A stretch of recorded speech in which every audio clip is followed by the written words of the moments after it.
Olá pessoal, sejam bem-vindos a mais um EBV. Hoje nós estaremos estudando o livro de Amós, o profeta Amós. Que Deus nos ajude e nos conduza nesse momento de aprendizado. Espero que você esteja gostando aí das novidades da nossa escola bíblica virtual e que possa estar aprendendo junto conosco. Vamos orar. Pai bendito, Pai amado, nos ajuda, Senhor, no estudo panorâmico do livro de Amós. Que a Tua palavra possa ser edificada em nosso coração e que possamos, ó Deus, refletir sobre a nossa conduta, sobre a nossa condição e a condição do nosso país, do meio que a gente vive. Que a Tua palavra seja sempre o centro e que Jesus nos ajude a perseverar no Seu exemplo e na fé que Ele nos legou. Assim oramos agradecidos. Amém. Meus irmãos, o livro de Amós é um livro riquíssimo. Talvez a gente precise dizer isso acerca de todos os livros. Todas as vezes que a gente vai ler um livro, a gente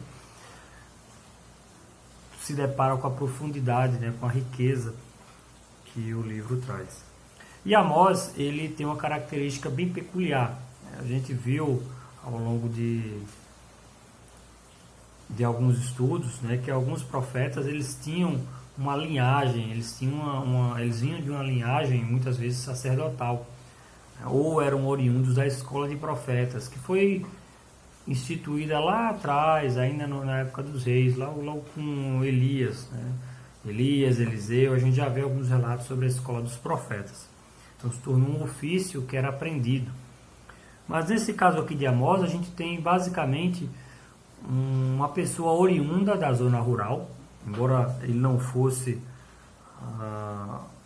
simplesmente um estrangeiro, ele era estrangeiro em Israel, por assim dizer. Lembra aqui que os reinos estão divididos, e ele é de Judá, ele é de Tecoa, e ele agora vai dirigir principalmente os seus oráculos, principalmente as suas palavras, para o reino do norte, aquele reino que levou as 10 tribos.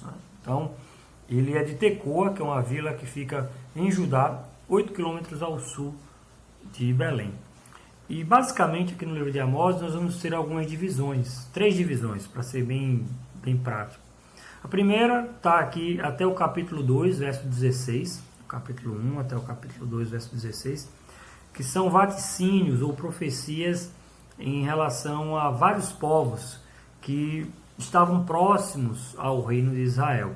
São elas a Síria, a Filístia, a Fenícia, Edom, Amon, Moabe, Judá e em seguida Israel, do capítulo 2, verso 6 até o 16. E a estrutura literária ela é muito parecida. A gente vai ver que a elaboração da estrutura literária ela é muito similar, usando sempre aquela expressão. Deixa eu só pegar aqui um texto para a gente exemplificar. Das 3 transgressões de Damasco, verso 3 do capítulo 1, e por 4 não sustarei o castigo, porque trilharam a Gileade com trilhos de ferro. Esse 3 e o 4, muitas vezes, o próprio Lutero coloca essa expressão como uma ideia de 7, porque eram 3 transgressões e 4, uma ideia de plenitude. Uma vez que a semana finda no 7º dia e a contagem recomeça, essa expressão seria um exemplo da completa, da plena pecaminosidade desses povos que estão sendo citados aqui. E até o capítulo 2 a gente vai ver esses vaticínios, essas profecias de Amós contra essas nações, e por razões que também estão explicitadas. Muitas delas foram meios de escravização, de venda de escravos, por exemplo, do próprio povo de Israel, de outros povos também, de assolações contra outras nações. Então nós vamos ver que esses oráculos estão aí, estão prevendo a punição dessas nações pelo Senhor. Ou seja, as nações, não só Israel, a gente tende a, nesses momentos, quando lê o profeta, a gente pensa que apenas Israel seria a nação que estaria sob a ira do Senhor. Mas na verdade, todos aqueles que praticam transgressão, que estavam pecando diante de Deus, estavam debaixo da sua ira. Óbvio que Israel e Judá possuem um patamar diferenciado porque foi o povo escolhido. E o próprio Deus diz isso aqui no livro de Amós. Então, existe um julgamento geral dessas nações que estão ao redor de Israel, com ênfase inclusive para ajudar, mas o foco do livro é voltado, o público-alvo é voltado para o reino do norte, ou o povo de Israel. E Amós, ele profetiza durante o reinado de Jeroboão II. Ele foi contemporâneo também, pelo menos uma época, de Oséias e Isaías. E nós vamos ver que tem dois focos aqui esse livro. É o profeta que fala sobre idolatria, mas como ele, nenhum outro fala tanto, ou com tanta ênfase, com tantas ameaças, tantas acusações claras, tantos exemplos evidentes sobre a injustiça social. E a gente precisa se debruçar sobre isso também, porque isso ainda ocorre nos dias de hoje. Os problemas humanos, eles não são diferentes daqueles que começaram a existir após a queda. Eles são os mesmos, apenas travestidos muitas vezes de outras formas, mas eles são os mesmos problemas. E aí, essa injustiça social já se abatia sobre o povo de Israel, contrariando a própria lei justa e boa do Senhor. A segunda divisão tem a ver com os oráculos ou as pronúncias, as acusações contra Israel. Isso aí vai do capítulo 3, do verso 1, até o capítulo 6, verso 14. Então nós vamos ver aí várias acusações a Israel, passando exatamente pela idolatria e pela forma como essa idolatria afeta o convívio social, como ela se desdobra no convívio social, trazendo a falsa administração da justiça, o furto, a fraude nas relações comerciais, dentre outras questões que a gente vai com certeza passar. A gente vai exemplificar aqui. As visões contra Israel, eu tinha falado 3 divisões, mas na verdade são 4, fazendo uma correção. As visões contra Israel, do capítulo 7, verso 1 até o capítulo 9, verso 10, e uma promessa de restauração da dinastia davídica, no capítulo 9, versos 11 a 15. Lutero, inclusive, cunha uma expressão de que, deixa eu até ler aqui para vocês, para depois eu não falar com minhas palavras e acabar tirando o verdadeiro sentido do que ele quis passar. Tenho para mim que nenhum profeta tem tão poucas promessas e tão numerosas denúncias e ameaças para dar. Então, Amós, ele vai ser bem enfático, vai ser bem crítico sobre a estrutura social em que o povo de Israel estava construindo, ou na verdade destruindo, a nação que deveria criar e que deveria ser regida pelas leis do Senhor. Então, dentro dessas 4 divisões, a gente vai dar uma ênfase maior, obviamente, naquelas que se relacionam ao povo de Israel. Por quê? Porque é o foco, é o público-alvo do livro. Se depois vocês quiserem ler com um pouco mais devagar essas outras seções, né, até o capítulo 2 aqui, eu vou ler somente a de Judá, porque eu quero exemplificar que, embora sejam o mesmo povo, que possuem a mesma aliança, a aliança do Sinai, a gente vê exemplificado que o foco é Israel exatamente quando se trata de Judá, porque quase não se diz nada acerca de Judá. Apenas no capítulo 2, a partir do verso 4, se diz que Judá rejeitou a lei do Senhor e não guardou os seus estatutos. Antes, as suas próprias mentiras os enganaram, e após elas andaram seus pais. Por isso meterei fogo a Judá, fogo que consumirá os castelos de Jerusalém. Mas em relação a Israel, e a gente já vai entrar aqui nessa segunda divisão, que são os oráculos ou as profecias contra Israel, existe uma clara menção aos fatos que estão levando esse povo a estar debaixo da ira do Senhor. Olha só que expressão interessante. Verso 6. Por 3 transgressões de Israel e por 4 não sustarei o castigo, porque os juízes vendem o justo por dinheiro e condenam o necessitado por causa de um par de sandálias. suspiram pelo pó da terra sobre a cabeça dos pobres e pervertem o caminho dos mansos. Um homem e seu pai coabitam com a mesma jovem, e assim profanam o meu santo nome. E se deitam ao pé de qualquer altar sobre roupas empenhadas, e na casa do seu Deus bebem o vinho dos que foram multados. Até o verso 8. Aqui está resumido, logo no comecinho do capítulo 2, as transgressões do povo de Israel, que estavam sendo condenadas pelo profeta Amós. A primeira delas, e a mais evidente, seria a injustiça social, em que aqueles que deveriam administrar corretamente a justiça estavam pervertendo o direito do justo e assolando aqueles que deveriam ser defendidos por exatamente não possuir bens ou condições de se defenderem, que são os pobres. E aí, aqueles que deveriam zelar pelo perfeito caminho estão, na verdade, pervertendo o caminho dos mansos. Uma outra acusação de Amós se deve à imoralidade sexual. O pai e o filho coabitando com a mesma mulher. Isso é considerado uma profanação ao nome do Senhor. Se deitam ao pé de qualquer altar. Isso é uma clara referência à idolatria. Ainda mais com roupas empenhadas e na casa do seu Deus, com D minúsculo. Bebem o vinho dos que foram multados. Essa ideia de empenho tem a ver, inclusive, com empréstimo.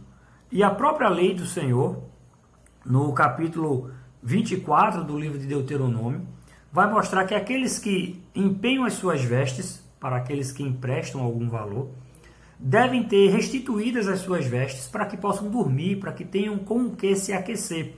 Então o credor ele não poderia ficar por mais de um dia com aquela veste, como penhora do valor que ele emprestou.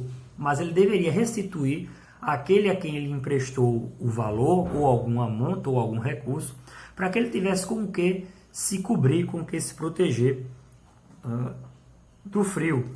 Isso é bem característico, porque eu falei aqui, dando exatamente a referência, Deuteronômio capítulo 24, verso 12 a 17, e Êxodo 22, 21 a 27. Você pode conferir lá que é exatamente isso que a lei vai tratar, para que haja equilíbrio, para que não haja exploração do povo, das pessoas que são compatriotas, para que o mais importante, a essência do convívio, que é a aliança de Deus, que se expressa na obediência aos mandamentos do Senhor e o amor ao próximo, não fossem pervertidos. E na verdade não é isso que está acontecendo aqui. Isso toma uma proporção tão grande que até aqueles que deveriam honrar os seus votos acabam profanando esses votos. Está aí no verso 12. Até aos nazireus destes a beber vinho, e aos profetas ordenastes, dizendo, não profetizeis. Olha só que condição apóstata da nação de Israel. O nazireu, vocês conhecem bem essa figura do nazireu, talvez o mais conhecido dele seja Sansão. Ele não deveria consumir álcool. Era uma das características desse voto do nazireu. Ele não deveria consumir álcool, ou passar navalha no cabelo, nem tocar animais impuros ou qualquer tipo de impureza. Isso está bem descrito lá no livro de Levítico sobre a questão do nazireado. Mas o foco está aqui exatamente no vinho, né? Ou na transgressão. A ideia aqui não é se estender sobre o que deve ser feito ou não pelo nazireu, mas sobre o nível de depravação em que a sociedade se encontrava, em que até aqueles que deviam honrar seus votos não estavam honrando. E as pessoas que deveriam ouvir os profetas, ao invés de ouvi-los, estavam pedindo para que eles se calassem. E Deus, obviamente, iria demandar, iria ter com esse povo, e iria cobrar em juízo exatamente essas transgressões. É isso que está aí no finalzinho do capítulo 2, o verso 16. E o mais corajoso entre os valentes fugirá nu naquele dia, disse o Senhor. E o povo estava sendo alertado por Amós sobre o motivo desse julgamento. Não era um julgamento sem motivo. É por isso que no capítulo 3, verso 2, quando Amós relembra ao povo que Israel foi uma nação escolhida por Deus, ele explica também por que essa nação seria punida. Eu vos punirei por todas as vossas iniquidades. Tudo isso que a gente comentou logo aqui no começo, que está resumido, é a razão pela qual Deus vai derramar a sua ira em direção ao povo. E uma série de perguntas retóricas são feitas aqui, do verso 3 até o verso 8. Falou o Senhor Deus, quem não profetizará? Finaliza essa sessão aí de perguntas retóricas. O que Deus está dizendo é o seguinte, é que diante da situação de Israel, o lógico vai acontecer. Deus não vai deixar esse povo se perder, porque a própria punição tem a ver com o ato de amor de Deus, de buscar essas pessoas para ver se elas se convertem. Então, o que Amós está dizendo é que o povo se encontra nessa situação de depravação, que Deus vai enviar o seu juízo, mas que o seu juízo é a expressão do seu amor, numa clara tentativa de fazer com que o povo retorne para Deus e se arrependa dos seus maus caminhos.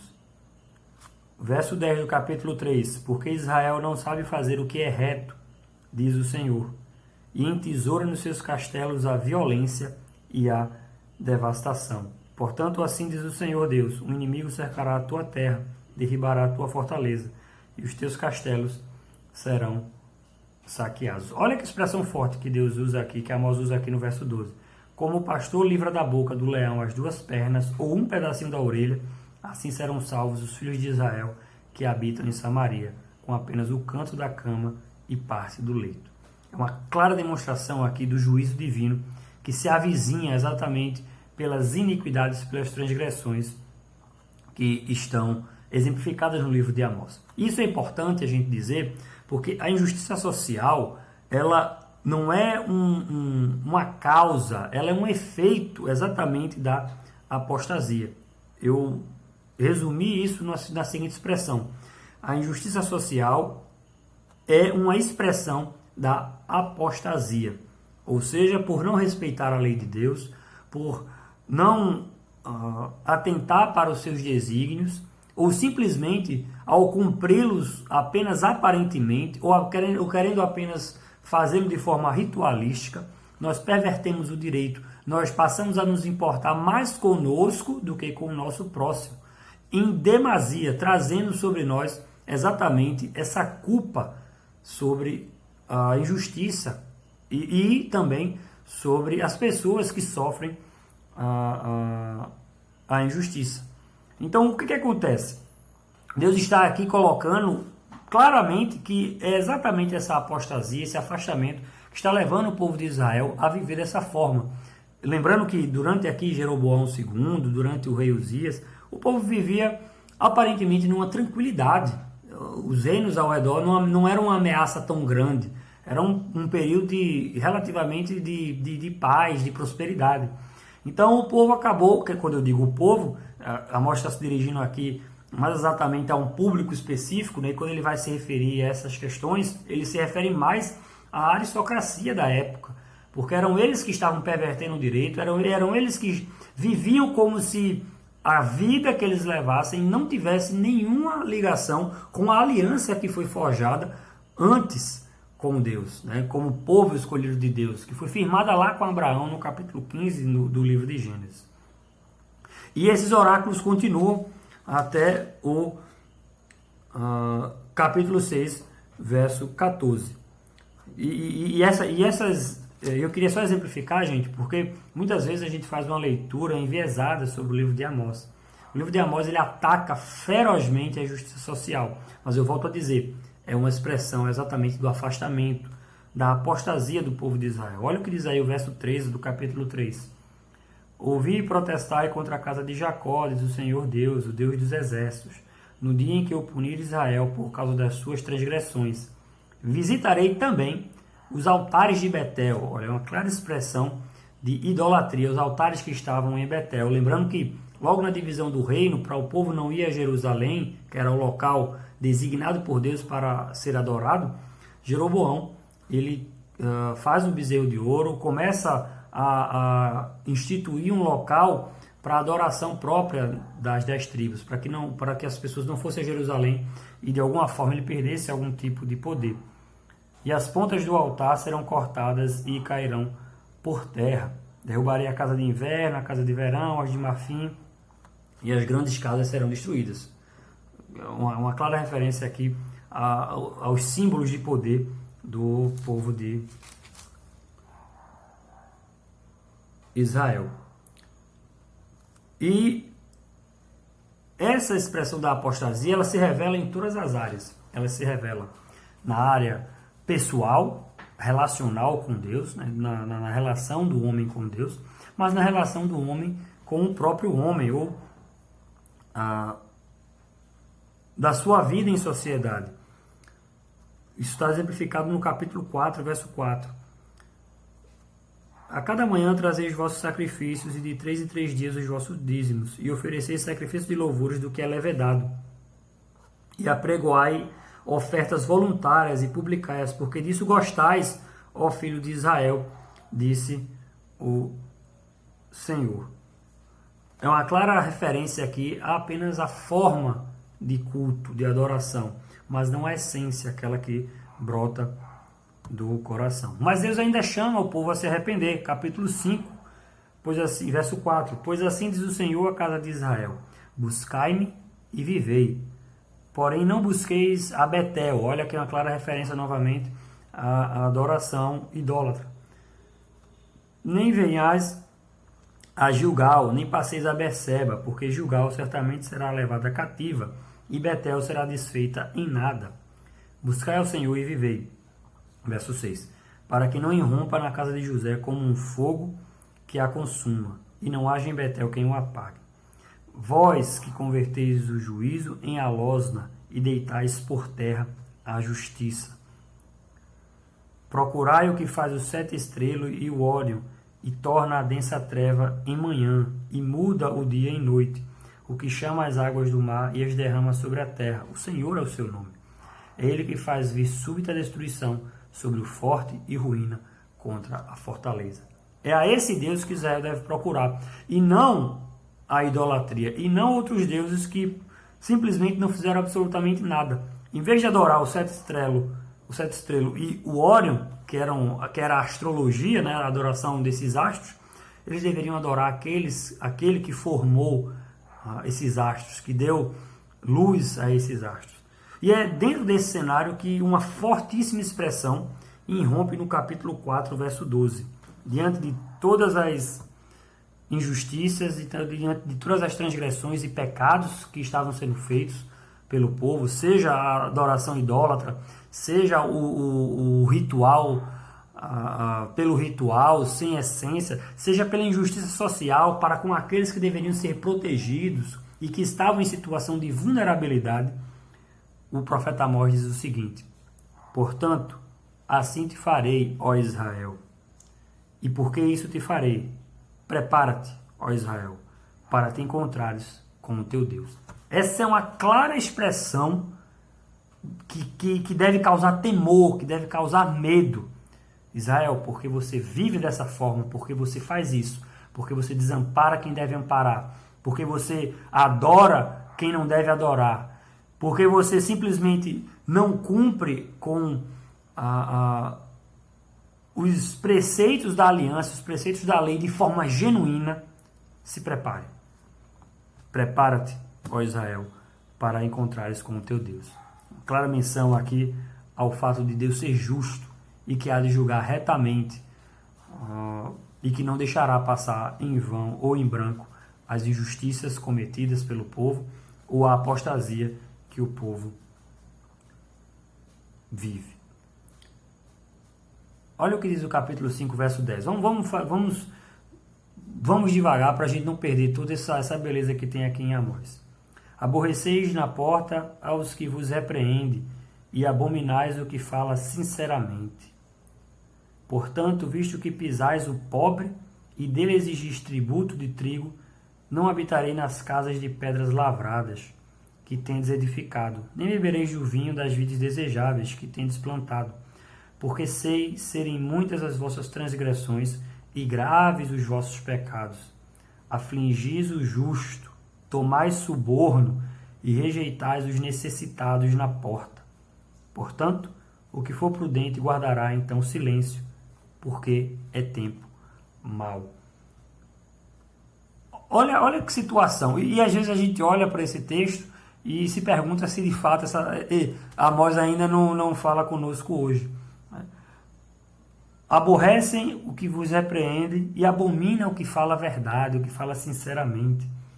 Cobra tributo do pobre, a expressão do pobre aqui tem a ver com aquele que não tem renda, que não tem exatamente, absolutamente nada, não tem nem para o seu sustento. E aquilo que tem para o seu sustento e da sua família, ainda assim, é tributado como uma formalidade, como uma legalidade que não leva em consideração a própria essência da lei, que é cuidar um dos outros, que é levar as pessoas ao amor ao próximo. As transgressões graves, e que são descritas aqui também, sobre o suborno daqueles que deveriam julgar retamente, a rejeição dos necessitados e exatamente a não aceitação da vontade de Deus para que essas coisas fossem mudadas, para que aqueles que falassem pelo Senhor fossem ouvidos, como a gente leu aqui no capítulo 4, que os profetas eram calados e aqueles que eram nazireus não cumpriam os seus votos. E aí Deus diz assim: buscai o bem através de Amós, e não o mal, para que vivais. E assim o Senhor, Deus dos exércitos, estará convosco, como dizeis. Aborrecei o mal e amai o bem, e estabelecei na porta o juízo. Talvez o Senhor, o Deus dos exércitos, se compadeça do restante de José. E eu queria pular para o versículo-chave da nossa lição de hoje, que está aqui no capítulo 5, verso 22, que é exatamente uma referência à religiosidade vazia, que é fruto da apostasia. Olha como as coisas estão interligadas. Amós mostra claramente que a apostasia ela leva a uma vida religiosa, pode levar a uma vida religiosa sem essência alguma, e vai desembocar também numa vida social injusta, opressora, ao invés de uma vida social em que haja compaixão, em que haja cuidado para com o próximo. Se enxerga, na verdade, o próximo, dentro de uma situação como essa, dentro da perversão do caminho, dentro da perversão do direito, se enxerga a sociedade ou o próximo como aquele que pode ser fonte dos lucros, como aquele que pode ser a pessoa ou o indivíduo que vai suster alguém ou que vai trazer apenas proveitos próprios. Não se enxerga o outro como alguém que merece cuidado, que merece atenção. E ainda que capítulo 5, verso 22. E ainda que me ofereçais holocaustos e vossas ofertas de manjares, não me agradarei deles, nem atentarei para as ofertas pacíficas de vossos animais cevados. Vou continuar aqui porque tem versos bastante importantes. Afasta de mim o estrépito dos teus cânticos, porque não ouvirei as melodias das tuas liras. Antes, corra o juízo como as águas, e a justiça como o ribeiro perene. Apresentaste-me, vós, sacrifícios e ofertas de manjares no deserto por 40 anos, ó casa de Israel. Sim, levaste-se culto, vosso rei, vossa imagem e o vosso Deus estrela, que fizeste para vós mesmos. Por isso vos desterrarei para além de Damasco, diz o Senhor, cujo nome é o Deus dos exércitos. E essa expressão aqui, que está mais aqui, antes corra o juízo como as águas, a justiça como o ribeiro perene, aponta exatamente, dentro desse contexto, como está aqui, que a gente está lendo, para a adoração genuína a Deus. Porque a adoração genuína a Deus levaria à justiça, levaria a uma vida social, a uma vida de menos opressão e de mais cuidado para com aqueles que são necessitados. Então, o foco do livro de Amós, ele está exatamente, diferentemente talvez de alguns outros profetas que têm ênfases diferentes, ele está exatamente ligado ao desencadear, ao efeito que a apostasia ou a idolatria causa também na sociedade, não apenas no âmbito pessoal, mas também no âmbito social, levando ao desamparo, a exploração e a opressão de pessoas que deveriam, na verdade, ser protegidas que já são protegidas pela lei de Deus, pela lei de Moisés, por todos os institutos que estão lá descritos, mas que na verdade têm o seu direito pervertido ou negado por aqueles que deveriam zelar por eles. E a corrupção de Israel é tão grande que essa injustiça se manifesta também de modo violento. Vós que imaginais, capítulo 6, verso 3, exemplificando isso aí. Vós que imaginais estar longe do dia mau e fazeis chegar o trono da violência, que dormis em camas de marfim e vos espreguiçais sobre o vosso leito e comeis os cordeiros do rebanho e os bezerros do cevadouro, que cantais à toa ao som da lira e inventais como Davi instrumentos músicos para vós mesmos, que bebeis vinho em taças e vos ungis com o mais excelente óleo, mas não vos afligis com a ruína de José. José aqui é uma clara expressão às 10 tribos.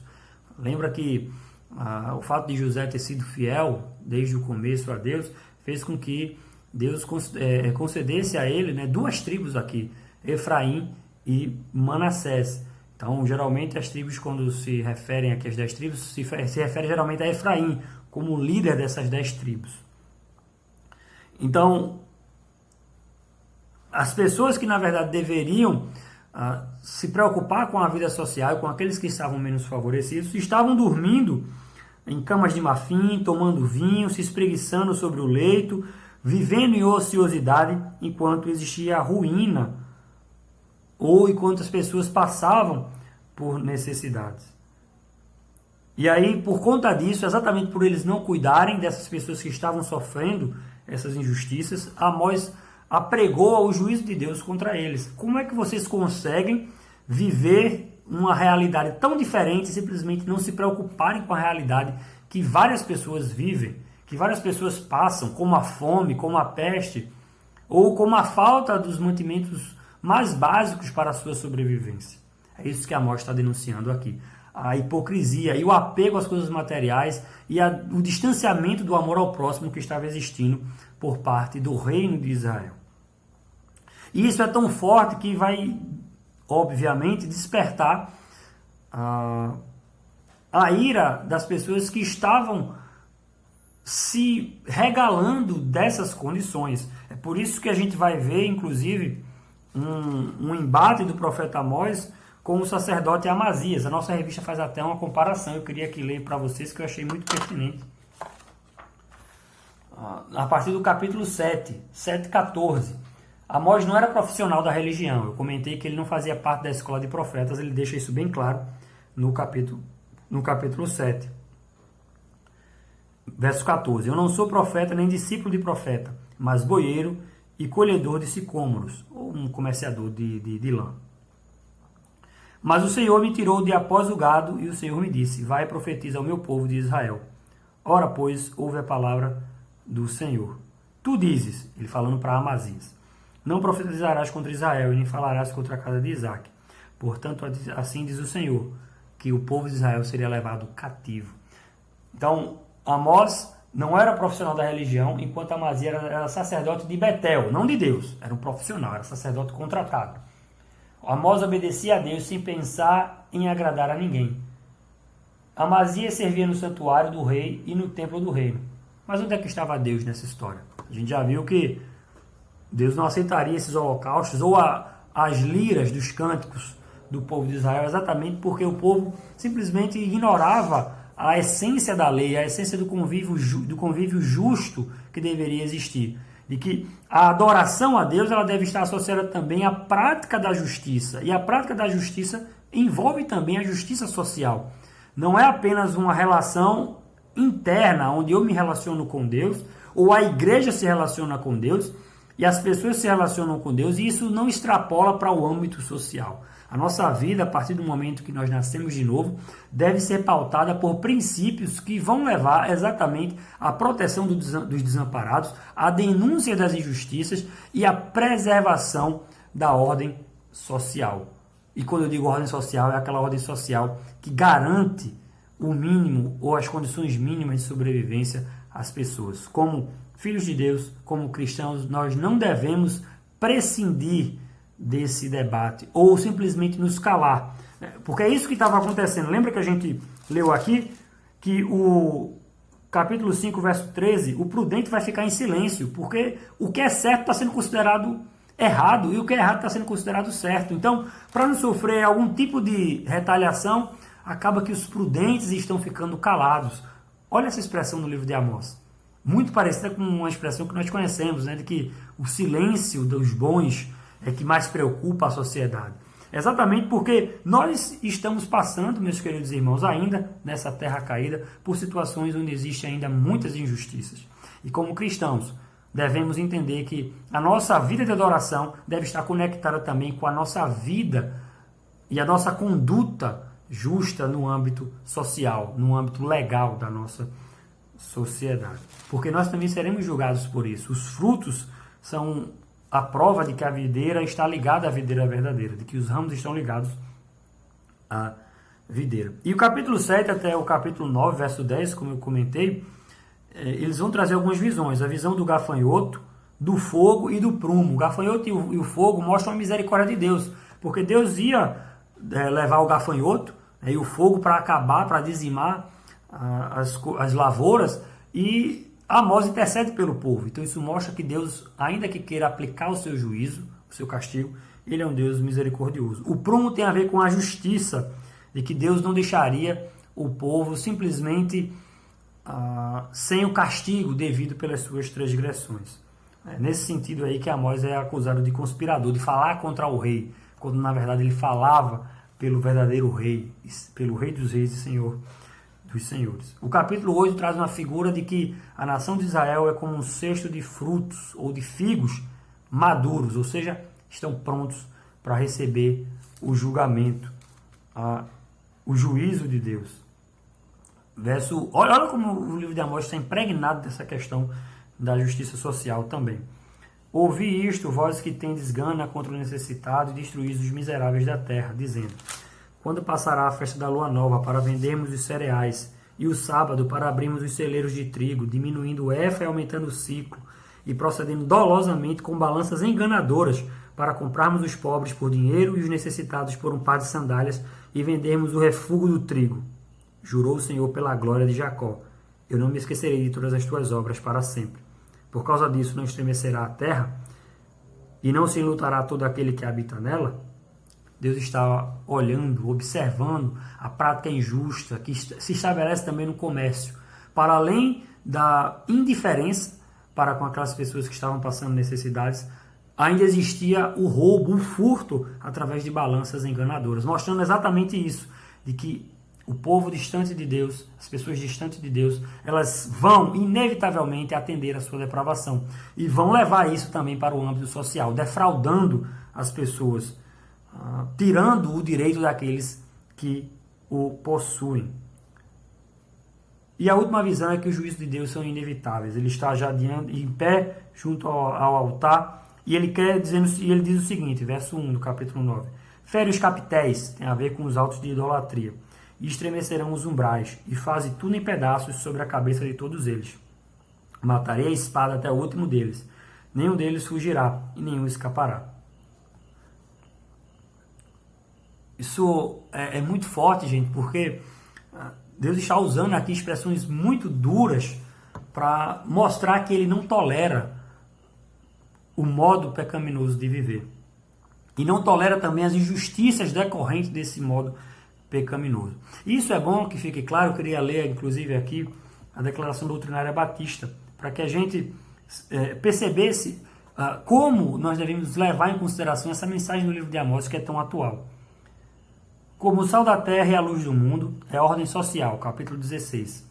O cristão tem o dever de participar em todo o esforço que tende ao bem comum da sociedade em que vive. Entretanto, o maior benefício que pode prestar é anunciar a mensagem do Evangelho. O bem-estar social e o estabelecimento da justiça entre os homens dependem basicamente da regeneração de cada pessoa e da prática dos princípios do Evangelho na vida individual e coletiva. Todavia, como cristãos, devemos estender a mão de ajuda aos órfãos, às viúvas e aos anciões, aos enfermos e a todos os outros necessitados, bem como a todos aqueles que forem vítimas de quaisquer injustiças e opressões. Isso faremos no espírito de amor, jamais apelando para quaisquer meios de violência ou discordantes das normas de vida expostas no Novo Testamento. Exatamente por isso. Não existe outra solução que não pelo Evangelho, que não pela palavra de Deus, que não pelos ensinamentos da lei perfeita do Senhor. Muitas pessoas às vezes depositam em salvadores, né, humanos, ou numa estrutura, num ente, numa instituição, a maneira pela qual a justiça vai ser estabelecida nesse mundo. E está claro, pelo que a gente já viu aqui, e do que mostra a Bíblia do início ao fim, de que o homem afastado de Deus, inevitavelmente, ele vai ser fonte de iniquidade e de transgressão. A menos que seja regenerado pelo Espírito, tenha sua vida guiada pelo Espírito Santo, ele vai reproduzir recorrentemente e vai produzir os frutos da sua injustiça, que vai levar, inclusive, à injustiça social. É por isso que a declaração doutrinária batista coloca dessa forma, de que o bem-estar social está inteiramente ligado também a uma adoração genuína ao próprio Deus, motivo pelo qual nós devemos pregar incessantemente o Evangelho, como forma também de modificar o quadro social da nossa nação. Mas nem tudo é desesperança no livro de Amós, né? Ou nem tudo é acusação. Verso 11 tem uma promessa: naquele dia levantarei o tabernáculo caído de Davi, repararei as suas brechas, e levantando-o das suas ruínas, restaurá-lo-ei como fora nos dias da antiguidade, para que possuam o restante de Edom e todas as nações que são chamadas pelo meu nome, diz o Senhor, que faz estas coisas. Existe uma discussão, né? Isso vai influenciar no modo de entender a escatologia, se é amilenista, se é milenista ou não. Os intérpretes, os comentaristas, eles divergem em determinados pontos, mas todos concordam em que, obviamente, Jesus é exatamente esse que levanta o tabernáculo caído de Davi. A diferença é se esse tabernáculo aqui ele tem somente uma simbologia espiritual, ou se tem também uma simbologia espiritual e literal, né, significando aqui o reino milenar de Cristo, né, restaurando a dinastia davídica, literalmente também aqui na terra. Mas essa é a esperança para o povo de Deus, de que o seu Filho que tabernaculou entre nós, que está à destra de Deus e que voltará para julgar os vivos e os mortos, prepare-te para encontrar com o teu Deus, essa é a mensagem também do livro de Amós.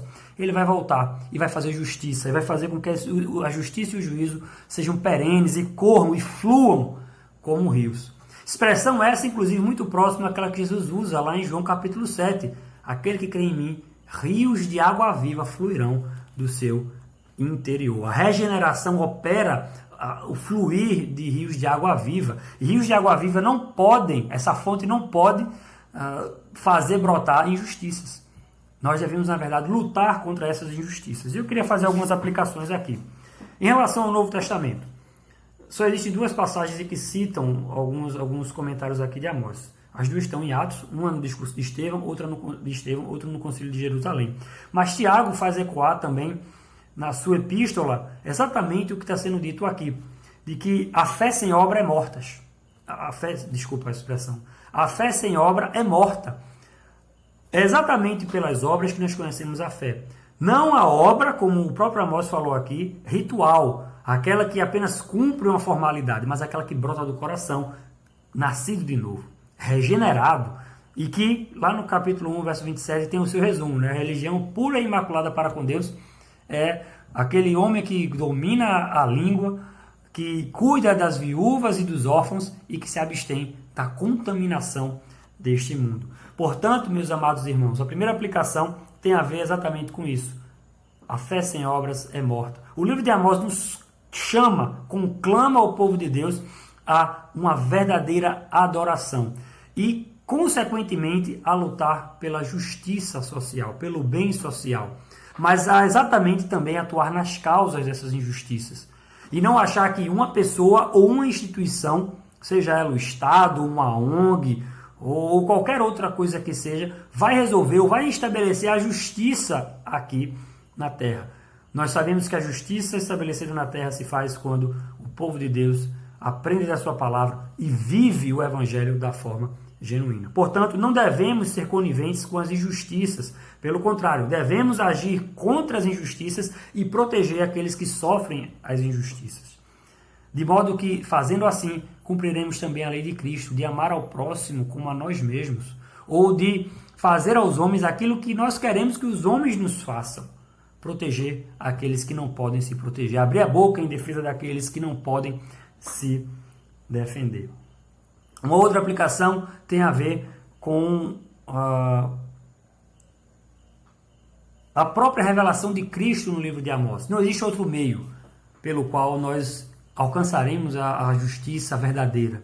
Apenas em Cristo, o único mediador entre Deus e os homens, é a fonte dessa justiça, é a fonte dessa verdadeira vida, dessa verdadeira sociedade. E é esse o motivo pelo qual nós estaremos com Deus nas moradas preparadas, porque lá é onde habita a justiça. A gente encontra isso no livro de Apocalipse. O novo céu e a nova terra, onde habita a justiça. Então a verdadeira justiça será longe desse mundo caído. Mas enquanto isso, nós devemos continuar lutando. É em Jesus e apenas nele que reside a fonte da justiça. É por isso que nós devemos procurá-lo. E não procurar soluções em pessoas ou instituições, mas procurar em Jesus a fonte da verdadeira justiça. E é exatamente isso que Cristo nos manda fazer. Agir de modo compassivo para com o próximo, mas também de modo genuíno na nossa adoração. Se afastando daquela ideia de pessoas que honram a Deus com os lábios, mas o coração está distante de Jesus. Aquela figura do fariseu e do publicano é bem interessante, né? Porque o publicano, ele se humilha, ele sabe que é indigno do amor e da graça de Deus, mas ele reconhece, e é ele que deve ser justificado. Meus irmãos, isso deve atingir profundamente o nosso coração. Conhecedores do Evangelho, nós somos pecadores, somos indignos da graça de Deus.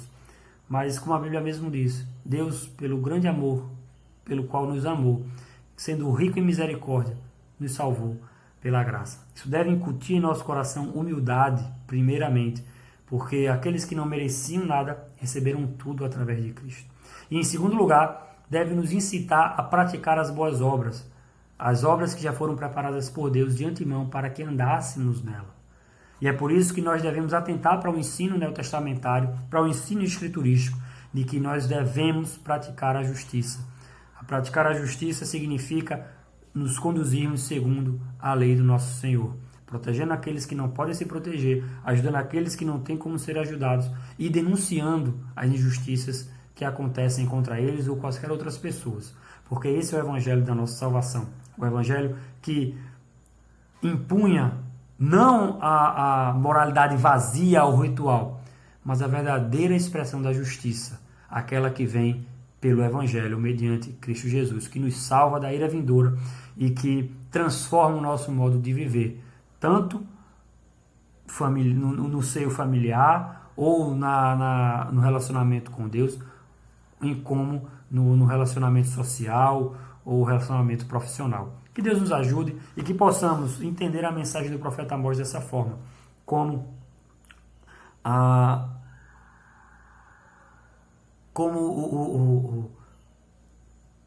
entender como a injustiça social está também diretamente ligada à apostasia e em como somente em Cristo nós teremos a fonte de justiça verdadeira e a expressão perfeita